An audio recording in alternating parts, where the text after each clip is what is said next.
Estamos de regreso en Noticias al Punto y ahora en nuestro plano internacional. Y el líder supremo de Irán, el ayatolá Ali Khamenei, pidió el lunes penas severas para las personas presuntamente responsables de la serie de envenenamientos de niñas escolarizadas que sacuden el país en los últimos 3 meses. Los responsables de estos actos deben ser condenados a pena severa y no habrá amnistía para ellos, advirtió la más alta autoridad de Irán, que hizo mención del caso por primera vez. Este asunto debe tomarse con seriedad.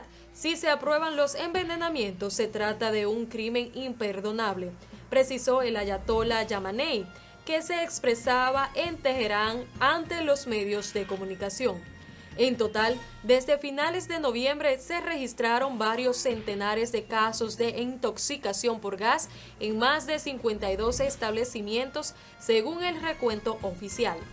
El jefe de la autoridad judicial precisó el lunes que, si fueran detenidos, los autores de estos envenenamientos serían juzgados por corrupción en la tierra, uno de los principales cargos que se castiga con la pena de muerte.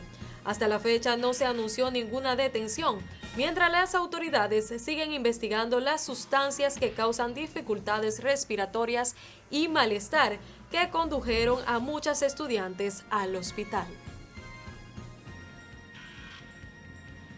Y al menos 18 heridos, entre ellos 10 civiles y 6 militares, la sede del Poder Judicial y una comisaría incendiadas dejaron nuevos enfrentamientos entre manifestantes y fuerzas de seguridad durante protestas en la región andina en Puno contra la presidenta Dina Boluarte, informaron las autoridades.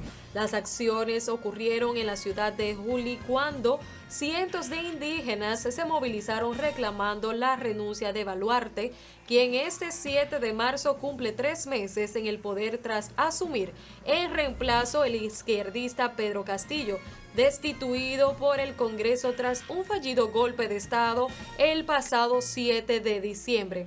De acuerdo con el informe oficial, uno de los heridos presenta una herida en el brazo derecho por una bala, mientras que otros 2, entre ellos un menor de 13 años, resultaron afectados por intoxicación por gas lacrimógeno, según la emisora Radio Programas del Perú. Y en una siguiente información, Corea del Sur anunció el lunes un plan para compensar a sus ciudadanos que fueron víctimas del trabajo forzado impuesto por Japón durante la guerra, una medida para mejorar las relaciones bilaterales que no está exenta de polémica.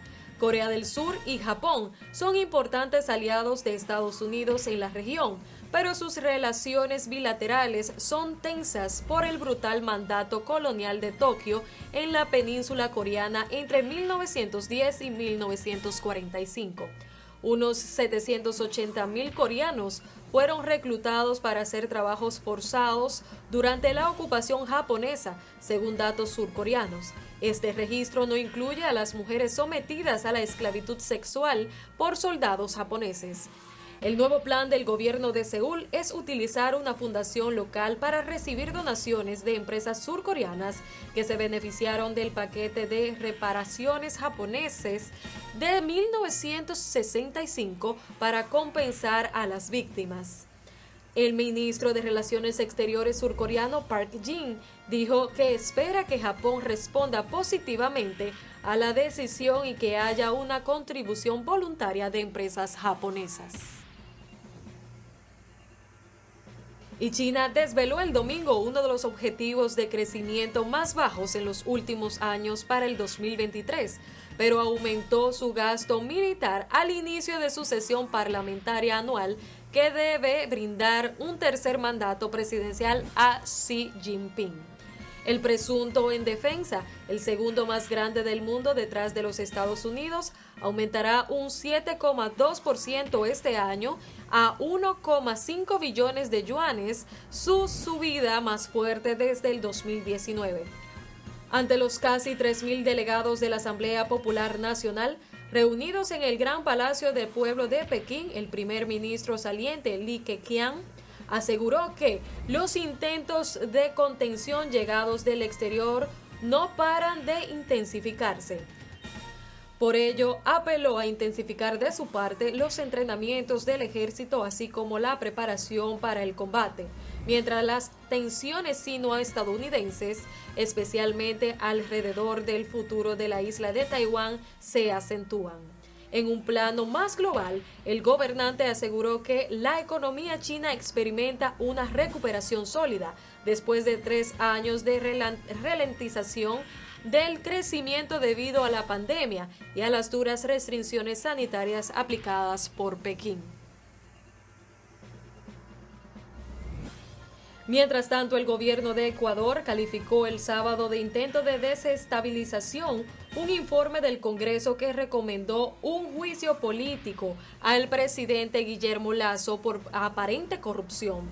Con 104 de 137 votos, el Pleno del Congreso allanó el camino para enjuiciar al mandatario, al aprobar el sábado el informe del Gran Padrino, Delitos contra la Administración Pública y la Seguridad del Estado, realizó por una comisión anticorrupción.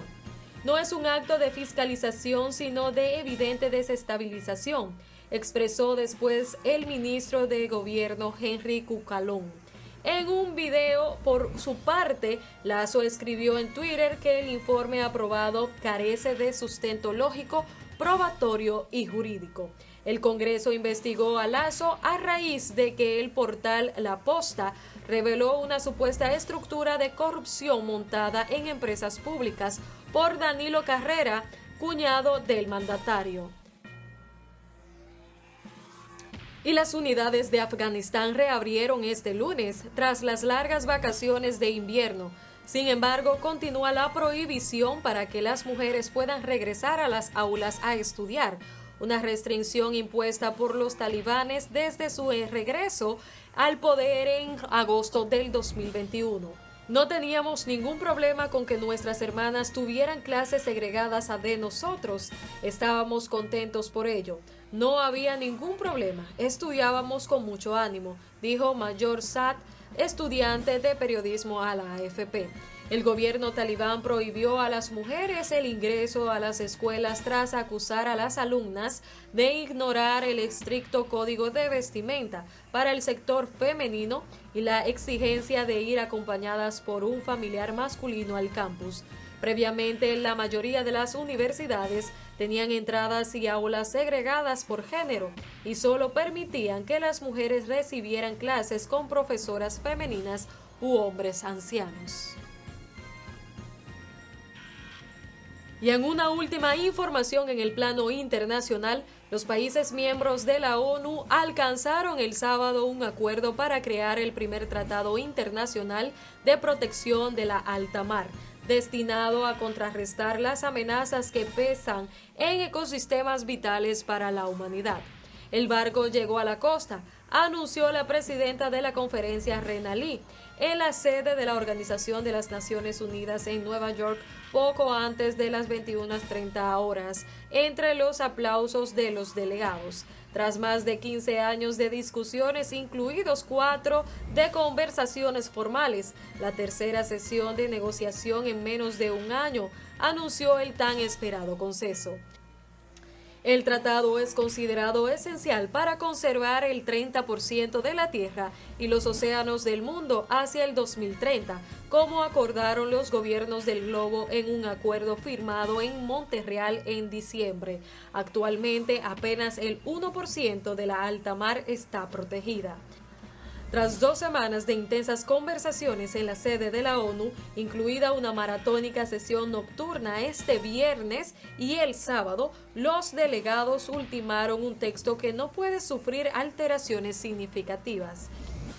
El acuerdo se adoptará formalmente una vez que haya sido examinado por juristas y traducido a las 6 lenguas oficiales de las Naciones Unidas, anunció. De esta manera hemos llegado a la parte final de nuestras informaciones nacionales e internacionales en Noticias al Punto. Les recomendamos seguir con la programación de Luna TV Canal 53. Yo soy Maggie Rodríguez, en sustitución de nuestro compañero Javier Taveras, y nos vemos hasta una próxima.